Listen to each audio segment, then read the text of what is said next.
I don't usually watch horror movies or horror anythings really, but I was convinced it was gonna be this super meta awesome experience. I guess I'm growing as a person. Some people talk to new people, try new food. I watch Scream. What do you know? You know, every time there's an unknown caller, it doesn't mean it's the murderer. Hello, this is Emma. You're a strong female protagonist that is way too hot to be 16. Hello? Anyone there? Hello ma'am, I am calling from Telstra customer support. My name is Rajesh. Can I interest you in our brand new broadband package? Fuck off.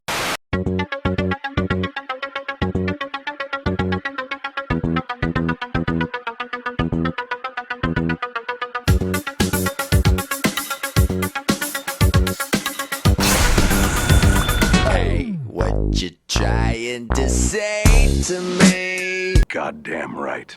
Alright ladies and gentlemen, get comfy, cause this one's gonna be a long one, as I am gonna be reviewing this whole season of Scream. That's 10 episodes, ladies and gentlemen. So get comfy, snuggle up with a blanket or some Doritos, whip your dick out, I don't know, just get comfy, cause this is gonna be a good one. Don't worry, no spoilers here. So the basic plot of the TV show is that a video of two girls making out in a parking lot goes viral, and that was filmed by a resident bitch. And that whole viral thing is such a tired story element, but it's fine here as it isn't that big of a story element. But in a nutshell, the video goes viral, some bitch gets murdered, and then lots more murder happens. This ragtag bunch of teenagers have solved this big old mystery that eludes this whole town that has a mysterious past in and of itself. The characters are the same as any other horror movie, with the smart pretty girl who has guilt and is friends with the girl that most people don't hang out with, the bitch who's great at being a slutty bitch, the Asian, the nerdy meta guy who's actually pretty new here, the jocks, the murderer who's a mystery, and the only thing missing is a black dude. Well, there probably was, but he got killed off before the show even began. Even the dumb blonde, who's a total slut, isn't dumb, and no one really is as they do act like normal 21st century teenagers. Maybe not talk like it, but certainly behave like it. The characters are three-dimensional, even the jocks have personality. Let the meta begin. The meta aspect is what got me interested in the first place. It used this Noah guy to talk not directly to the audience, but another person who was supposed to be us, I guess.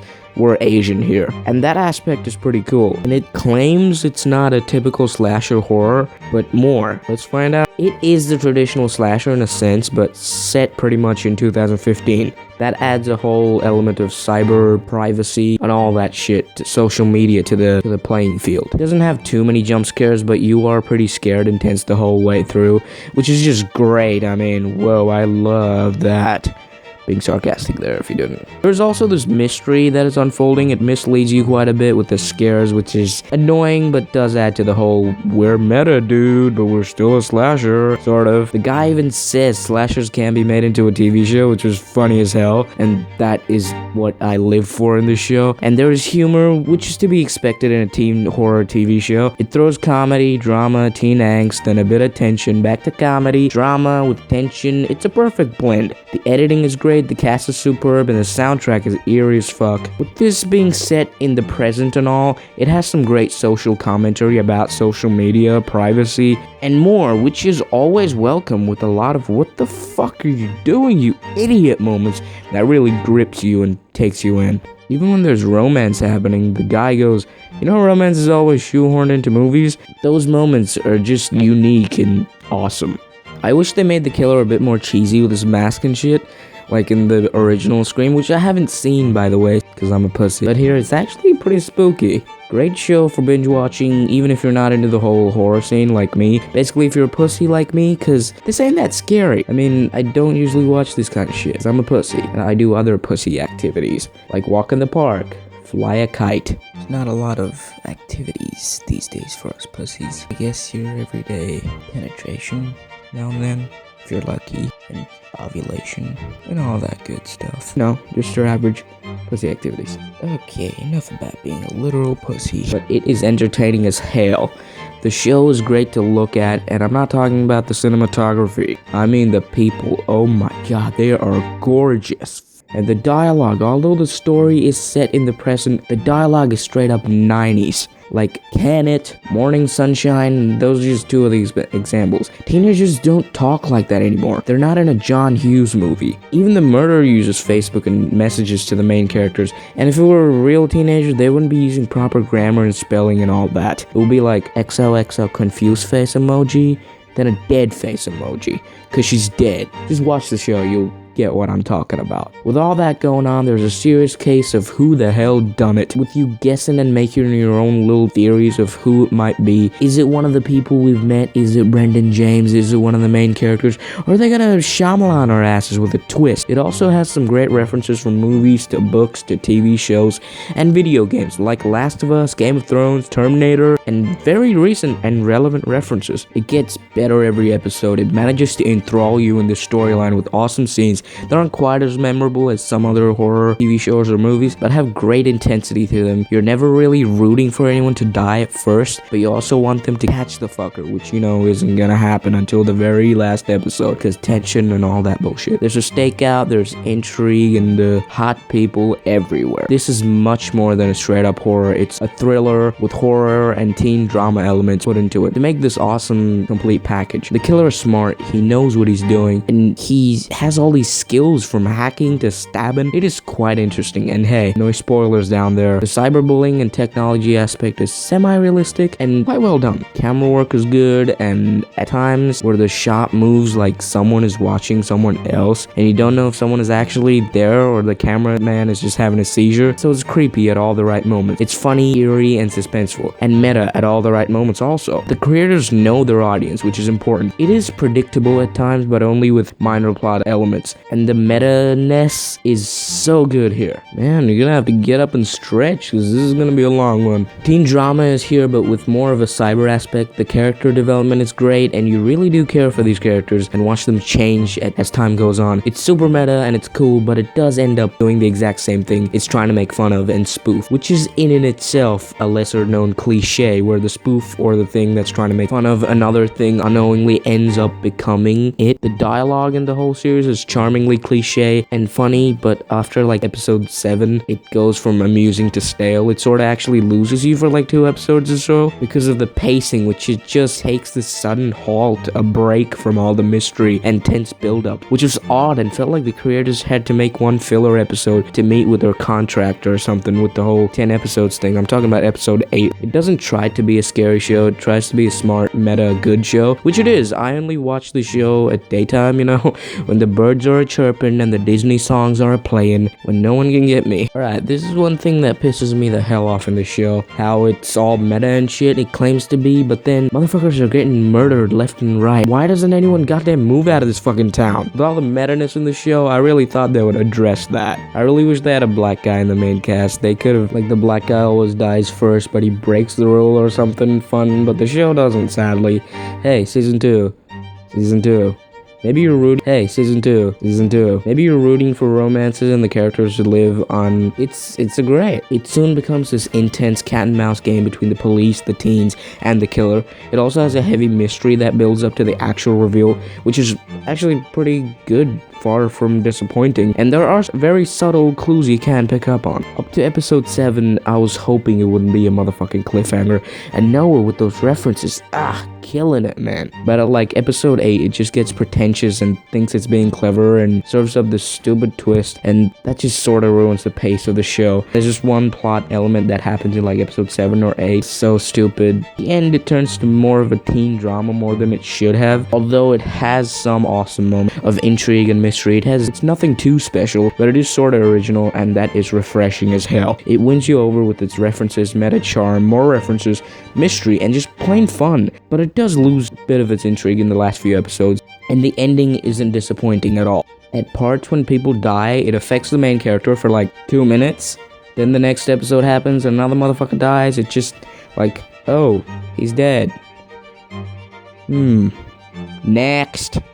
It didn't feel as impactful as it should have been, or shocking even when it tries to be. It turns to this Saw type of show with stupid ass twists. I'm making quotation marks back here. It just feels like Scream 3 when it sorta actually becomes what it's trying to oh so hard to be different and unique from. Nevertheless, it is entertaining as hell with intrigue, mystery that ultimately ends up being quite satisfying. And everything else I was just talking about, even though it does lose you for like 2 episodes. I knew something good was coming up at like episode 8 where I was just like, dude, oh my god, it was just bad pacing and character development. I just hate that one episode. If that episode was completely removed and they just added a little bit more time to the last episode, that would have been a way better choice. Just the main character, Emma, who the main focus is on, with the killer calling with very personal info and shit, is playing a game with her. Emma just becomes boring and whiny. Sure, brave, but whiny as hell. Which really disappointed me, as I did like Emma in the first few episodes. But she also becomes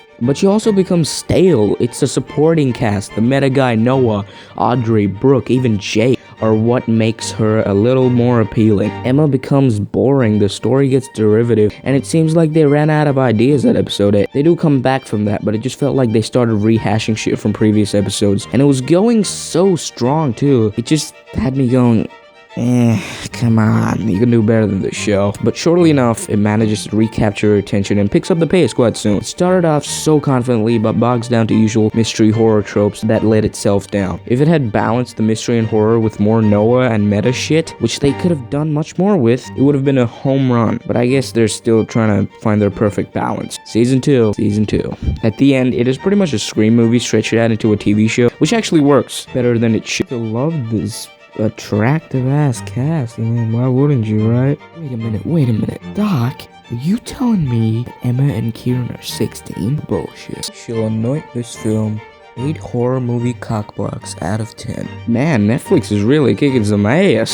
Speaking of Netflix, what's your favorite Netflix show? If you have Netflix, if you don't, get the free trial, it's worth it, then you can pay for it. It really seems to get its audience with great references, awesome soundtrack, even the bitchy annoying pop song that they made just for the show actually sound pretty good. The characters, the mystery, it's all good. It all has it here too. It does a great job of both modernizing this franchise, breathing some fresh air into it, while telling a unique and different story. Netflix is my shit. Now, after all that horror nonsense, let me go cool my jets off by getting my BoJack Horseman on. Oh yeah, and about to move on to the spoiler section of the review here. So, if you've seen the show, go ahead watch it. If you just don't care, go ahead for it. If you haven't and actually want to watch the show, stop it right here. Hit that like button, subscribe, only if you like the video though. So if you don't, leave a dislike, even though that might hurt my feelings, you asshole. Thanks for watching. Off to the spoiler section, here we go. Right, so this is a spoiler section of the review. We're talking about things that happen. Right, so I thought Riley was killed off a bit too soon, because Noah's sort of there for the rest of the show, but he's kind of sidelined, which sucks, and the whole Will's death plot point was so stupid and it just felt so forced, and the next episode that follows is just the worst. Episode 8, where they talk about another baby, that the killer could be someone we've never met, kind of felt drab, but still got me hooked. Is Mr. Branson the killer? I would be fine with that, but they did this whole stupid backstory, which felt so out of place. And when that old lady said it was Seth and that he was handsome, they should have asked her to rate his handsomeness out of 10, because if it was like a 9, it's probably Kieran. I actually liked it when in episode 9 where they were like, oh, it's all good, it's over, and the killer's not out there anymore, they got him. It's alright, don't worry audience, we're just doing this so that we fucking catch you off guard. Okay, let me get this straight. You don't hear back from a guy for like almost a day, he always texts you back, and the mother in the show just assumes he got hung up on work? Really? In a town with a psychopathic murderer? Oh yeah, he's just busy being dead. I have to say, at the end, it does a great job of making you wonder about the real identity of the killer. Okay, I am so glad that it was a girl. The finale is actually one of the show's best episodes. And the meta in the last part, she's like, it's 2015, sexist much? That was actually pretty good. And I hate the fact that at the end, Noah actually splits up. Dude, you know not to do that shit. Stick with the handsome buff dude. Seriously, what the fuck? The only logical guy does stupid ass shit. But the episode is exciting and funnier than I thought. I was hoping Noah lives in the rest of the gang, which is what the show was setting out to do in this case. They succeeded. And I gotta admit, I like the little twist at the very end that Audrey was actually helping Piper. But why though, you know? I think they just put it in there just for season 2, but hopefully they expand that and, you know, do a little perfect blend of what they did here, but perfect it. And that brief moment where Audrey dressed up as the fucking killer, I thought about it. Doesn't fucking make sense. Why would she do that? If she knows Piper killed her girlfriend, the person she loves, why? Shouldn't she be pissed off and report her or something? I don't know. I don't get it. If I'm missing something here, please let me know, because I really want to know why the fuck she did that. Let me know in the comments below. Wow, that was a long ass review. And have you seen Scream? If you have, did you call who the killer was and what were your thoughts on it? Wow, if you actually made it to the end of the episode, congratulations. Damn, thank you, my man. Or girl, 2015, sex as much, come on. So yeah, if you did, make sure to subscribe, because damn, I love you. Well, no one got to the end probably, so, but I can say whatever I want. It's like my personal journal. La la la la la. Background noise is sort of there, so I'm kind of just waiting. Motherfucking bikers. Emma is hot. Karen is attractive. Hashtag no homo. Hashtag not that there's anything wrong with that. Brooke has a great ass. Okay, I'm just basically talking to myself here. Well, this has been great. If you've actually made it here, I'm sure no one has. I'm confident no one has. Please leave a like, subscribe. Only if you like the video though. If you don't, leave a dislike, even though that might hurt my feelings, you asshole.